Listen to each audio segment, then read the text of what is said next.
Hello दोस्तों। तो जैसे कि आप लोग जानते हैं हमने क्लास 12 के एलपीपी की कंप्लीट की वीडियो सीरीज़ शुरू की है और आज सीरीज़ का 6th वीडियो है। हमने कंप्लीट एलपीपी को लगभग 5 पॉइंट्स में डिवाइड किया है, जिसमें कि हमने सबसे पहले कॉन्वेक्स सेट और उसके क्या टाइप्स होते हैं, किस तरह से एक दी गई लाइन हमारे प्लेन को 3 हिस्सों में डिवाइड करती है। एक प्लेन का मतलब लाइन के एक साइड में एक प्लेन का एक हिस्सा होगा, एक रीजन होगा, अदर साइड में दूसरा रीजन और तीसरा पार्ट खुद लाइन होती है। उसके बाद में हमने देखा किस तरह हम एक पर्टिकुलर इक्वेशन से, लाइन की इक्वेशन से एक रीजन्स को हम ड्रॉ करते हैं। एक लाइन कौन सा रीजन दिखाती है, इन इक्वेशन कौन कौन से रीजन दिखाते हैं, वो हमने अब तक के देखा।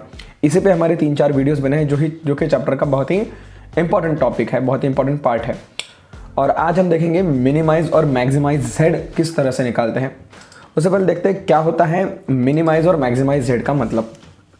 तो आइए, जैसे कि आप लोग जानते हैं आपका ये जो इक्वेशन होता है ax plus b y plus c equal to 0, ये एक हमारे ग्राफ के ऊपर एक स्ट्रेट लाइन रिप्रेजेंट करता है।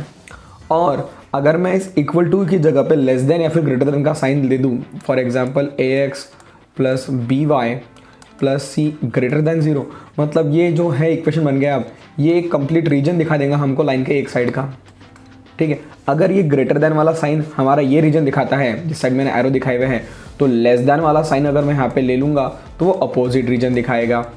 और अगर इक्वल टू वाला साइन में लेता हूँ तो वो इस लाइन को दिखाएगा, बराबर है। अब ये तो हो गया हमारे, हमने लाइन को ड्रॉ कर लिया, लाइन ने हमारे 3 हिस्से बना दिए। अब मैं पूछूँ कि इस कंप्लीट हिस्से के अंदर ऐसा कोई पॉइंट बताइए जहाँ पे ये 3x प्लस 4y या फिर 3x प्लस y की वैल्यू क्या हो, सबसे छोटी हो, मिनिमम हो, ठीक है। तो इसे बोलते हैं हम, ये हमारा z होगा, मिनिमाइज और मैक्सिमाइज z, ठीक है। तो ये z की हमें मिनिमम वैल्यू निकालनी है, सबसे छोटी वाली वैल्यू निकालनी है। और ये जो हमारा रीजन है इस फेजिबल रीजन के अंदर होनी चाहिए। मतलब ये हमारे हो गए हैं, हमारा सब्जेक्ट हो गया, ये हमारे कंस्टेंट्स हो गए कि जो एक हमें पर्टिकुलर रीजन देंगे और उस रीजन के अंदर हमें इस पर्टिकुलर इक्वेशन की सबसे छोटी वैल्यू, मिनिमम वैल्यू निकालनी है, ठीक है। और अगर मैक्सिमाइज जेड में बोल दूँ तो मैक्सिमम वैल्यू निकालनी है, मतलब सबसे बड़ी वैल्यू निकालनी है जेड की। तो यही हमें करना होता है। याद रखिए, मिनिमम या फिर मैक्सिमम वैल्यू जो होती है वो हमेशा कॉर्नर्स पे होती है, जहाँ पे आपको पर्टिकुलर शार्प एज मिलेगा, कहीं कॉर्नर मिलेगा, वहीं पर आपको मैक्सिमम या फिर मिनिमम वैल्यू पर्टिकुलर इक्वेशन की मिलनी है।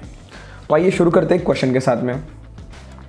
एक क्वेश्चन हम मैक्सिमाइज का देखेंगे और एक मिनिमाइज का देखेंगे। टेक्स्ट बुक से ही उठाए हुए क्वेश्चन है, तो आपको टेक्स्ट बुक में इनके पर्टिकुलर आंसर्स भी मिल जाएंगे कि कैसे निकाले, क्या निकाले। You can check. आपको क्या दिया गया है, आपको मैक्सिमाइज जेड निकालना है और जिसकी वैल्यू निकालनी है मैक्सिमम, वो है 11x प्लस 8y। और ये कुछ सब्जेक्ट दिए हुए, मतलब इनसे आपको एक रीजन बनाना है, फेजिबल रीजन निकालना है। ये एक इक्वेशन, ये सेकंड इक्वेशन, ये थर्ड इक्वेशन, ठीक है। और ये एक्स इज पॉजिटिव और वाई इज पॉजिटिव। ये जो एक्स इज पॉजिटिव और वाई इज पॉजिटिव है लगभग आपको हर क्वेश्चन में देखने को मिलेंगे। इसका मतलब है कि आपको ग्राफ खाली पहले जो आपका पहला क्वाड्रेंट है उसके अंदर ही आपका फेजिबल रीजन होना चाहिए। इन्होंने हमारे देखो ये 3 क्वाड्रेंट्स को डायरेक्ट क्या कर दिया, हमको कैंसिल आउट कर दिया इस 2 इक्वेशंस ने। अब हमें मालूम पड़ गया कि हमको ग्राफ खाली पहले इक्वेशन में कहीं हमारा जो होगा वो फेजिबल रीजन होगा। अब इन 3 इक्वेशन को प्लेस करो। सबसे पहले देखिए, ये जो पहला इक्वेशन है, क्या है आपका पहला equation, x is less than और इक्वल टू 4, ठीक है। इसका पहले इक्वेशन बना लो, मतलब स्ट्रेट लाइन मिल जाएंगी, तो ये हो जाएंगी x इज इक्वल टू 4। और आप जानते x इक्वल टू 4 की लाइन कैसे होंगी। मान लीजिए आपका पॉइंट है, कैसा पॉइंट है आपका, ये ओरिजिन वाला पॉइंट हो गया, ये 0,0।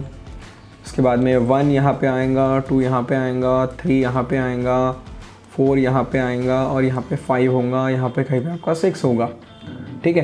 तो x इक्वल टू 4 की लाइन कैसे होंगी, 4 में से जाने वाली है स्ट्रेट लाइन वैसे होंगी आपकी x इक्वल टू 4 की लाइन।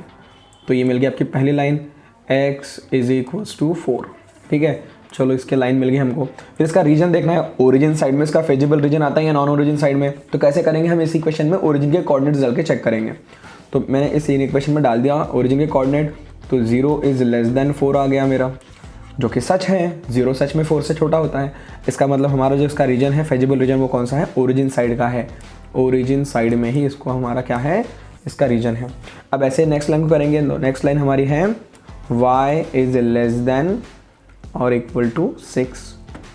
तो क्या हो जाएगा, इसका इक्वेशन बन जाएगा y इज इक्वल टू 6, मतलब y के 6 नंबर के पॉइंट में से जाने वाली है, तो y का यहाँ पे 1 होगा, यहाँ पे 2 होगा, यहाँ पे 3 होगा, यहाँ पे 4 होगा, यहाँ पे 5 होगा और यहाँ कहीं पे आपका ये क्या होगा 6 होगा। इस पॉइंट में से जाने वाली ये स्ट्रेट लाइन ये होंगी आपकी y इक्वल टू 6 की लाइन। तो ये हो गया आपकी y इज इक्वल टू 6 की लाइन, ठीक है। और इस लाइन का भी ओरिजिन रीजन अगर मैं देखूँ तो y के जगह पे अगर मैं 0 पुट करूँगा तो ये जो इन इक्वेशन है y इज़ लेस देन 6, तो ये सच हो जाएगा, 0 इज़ लेस देन 6 सही है, मतलब इसका भी रीजन आएगा ओरिजिन रीजन, ठीक है। ये भी हमारी लाइन ओरिजिन साइड में ही हमारा क्या देंगे, नीचे वाली साइड में ही फेजिबल रीजन देंगे। देखो अब इन दोनों के बीच में हमारा फेजिबल रीजन आ गया कॉमन। अब देखते हैं तीसरा इन इक्वेशन और कुछ रीजन को कम करता है या फिर क्या होता है। तो देखिए वो है हमारा इक्वेशन है x plus y is less than और इक्वल टू 6। क्या है इक्वेशन हमारा, x plus y is less than और इक्वल टू 6। इसका इक्वेशन क्या बनेगा, हमको इक्वल टू का साइन लगाना पड़ेगा, मतलब हो जाएगा x plus y is equal to 6। इसकी लाइन प्लॉट करने के बाद सबसे पहले मैं क्या करूँगा, मैं x का 0 लूँगा तो मेरा y का 6 हो जाएंगे वैल्यू। इसके अंदर मैंने x की वैल्यू 0 डाल दी तो y की वैल्यू 6 मिल गई, और अगर y की वैल्यू मैं 0 डालता हूँ तो x की वैल्यू 6 मिल जाएंगी, ठीक है। तो ये वो पॉइंट्स मिल गए, इन दो पॉइंट्स का यूज़ करके मैं लाइन को प्लॉट कर लूँगा। डालिए सबसे पहले x की वैल्यू 0 तो y की वैल्यू 6, मतलब ये वाला पॉइंट हो गया यहाँ पे ग्राफ पे, और फिर y की वैल्यू 0 तो x की वैल्यू 6, मतलब ये वाला पॉइंट हो गया।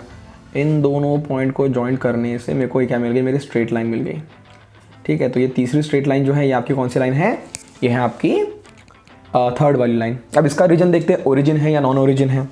तो सबसे पहले मैं क्या करूँगा, x और y की जगह पे 0 0 डाल दूंगा, तो 0 प्लस 0 इज़ लेस देन और इक्वल टू 6, ये सही है।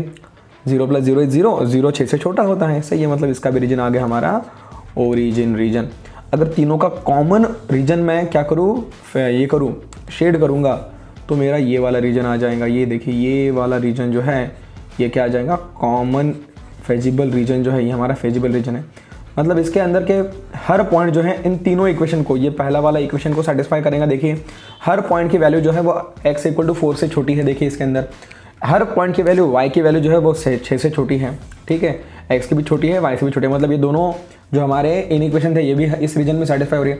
साथ ही साथ ये हमारा तीसरा रीजन जो है कि x प्लस वाई की वैल्यू 6 से छोटी आनी चाहिए, ये भी इसके अंदर सेटिस्फाई हो रही है, मतलब ये हमारा रिक्वायर्ड रीजन मिल गया हमको। इसी रीजन के अंदर ये तीनों कंडीशन, तीनों सब्जेक्ट्स जो है वो सेटिस्फाई हो रहे हैं। अब हमें इस रीजन के अंदर ये जो हमारा मैक्सिमाइज z दिया गया है इसकी वैल्यू निकालनी, वो भी सबसे मैक्सिमम। मैंने पहले ही आपको बता दिया था कि मैक्सिमाइज या फिर मिनिमाइज वैल्यू जो होती है वो कॉर्नर्स पे मिलती है। मतलब या तो आपके जो मैक्सिमाइज वैल्यू है वो इस कॉर्नर पे होंगी, देखिए यहाँ पे, या तो ये आपके ये वाले कॉर्नर पे होंगी, या तो ये नीचे वाले कॉर्नर पे होंगी, या तो ये वाले कॉर्नर पे होंगी, ठीक है।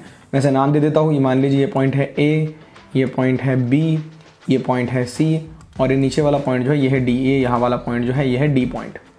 कोऑर्डिनेट्स की अगर मैं बात करूँ तो मेरा A पॉइंट जो है इसके कोऑर्डिनेट होंगे 0,0, ओरिजिन वाला पॉइंट है, ठीक है। फिर ये जो मेरा B पॉइंट होगा, मेरा जो ये B पॉइंट होगा इसके कोऑर्डिनेट क्या होंगे, यहाँ पे x का 0 और y का 6, मतलब 0,6 होगा। फिर जो C पॉइंट है इस C पॉइंट के कोऑर्डिनेट को निकालने पड़ेंगे। दो लाइन का इंटरसेक्शन है, x इक्वल टू 4 वाली लाइन और ये हमारी, ठीक है। तो x इक्वल टू 4 ये वाली लाइन है और ये आपके x plus y equal to 6। इन दोनों लीनियर इक्वेशन को सॉल्व करेंगे तो हमको उसका ये मिल जाएगा, पॉइंट मिल जाएगा। मैं उसको यहाँ पे सॉल्व कर लेता हूँ, ठीक है। क्या है, पहला इक्वेशन है आपका x इक्वल टू 4 और दूसरा इक्वेशन है x plus y is equal to 6। ये वैल्यू इसमें डाल दीजिए, x इक्वल टू 4 की आपको y की वैल्यू मिल जाएंगी। तो क्या होगा आपका 4 plus y is equal to 6, मतलब y is equal to 6 minus 4 मतलब 2। तो ये आपकी y की वैल्यू, ये x की वैल्यू है पॉइंट C के, ठीक है। मतलब C पॉइंट के कोऑर्डिनेट भी हमको अब मिल गए, ठीक है। क्या मिल गए, x का 4 1 सेकंड, x का 4 मिल गया और y का मिल गया 2। और D पॉइंट के कोऑर्डिनेट्स भी हमें मालूम है। क्या मालूम है D पॉइंट के कोऑर्डिनेट हमें, कि वहाँ पे आपका जो है x का है 6 और y का है 0, x का है 6 और y का है 0। तो अब हमें क्या करना है, ये जो हमारा मैक्सिमाइज z वाला इक्वेशन है इसके अंदर हम बारी बारी से सब कोऑर्डिनेट्स डाल के चेक करेंगे कि किस कोऑर्डिनेट पे हमारी वैल्यू क्या आती है, मैक्सिमम आती है, सबसे बड़ी आती है। तो अगर A पॉइंट पे मैं डालूंगा x की वैल्यू 0, y की वैल्यू 0, तो 0 इंटू 11 मतलब 0 और 8 इंटू 0 मतलब 0। तो यहाँ पे आपकी वैल्यू जो आने वाली है, आंसर जो आने वाला है वो 0 आने वाला है A पॉइंट पे। B पॉइंट पे अगर मैं डालूंगा तो x की वैल्यू 0, मतलब यहाँ पे 11 इंटू 0 0 हो जाएगा, और y की जगह मैं डालूंगा 6 तो 8 6 जार 48 हो जाएंगे, तो यहाँ पे आ जाएगा ये 48। ठीक है, बी पॉइंट पे हमारी वैल्यू कितनी आने वाली है, जेड की 48 आने वाली है। अब सी पॉइंट पे चेक करते हैं, तो सी पॉइंट पे एक्स की वैल्यू 4 है आपकी। ठीक है, तो 11 इंटू 4 मतलब हो गया 44, और y की वैल्यू है 2, तो 8 इंटू 2 मतलब 16। कितने हो गए, 44 प्लस 16, 44 प्लस 16, तो 44 और ये 6 हो गए 50, और 50 प्लस 10 इज 60, तो आंसर इज 60। मतलब सी पॉइंट पे हमारी वैल्यू आ गई 60।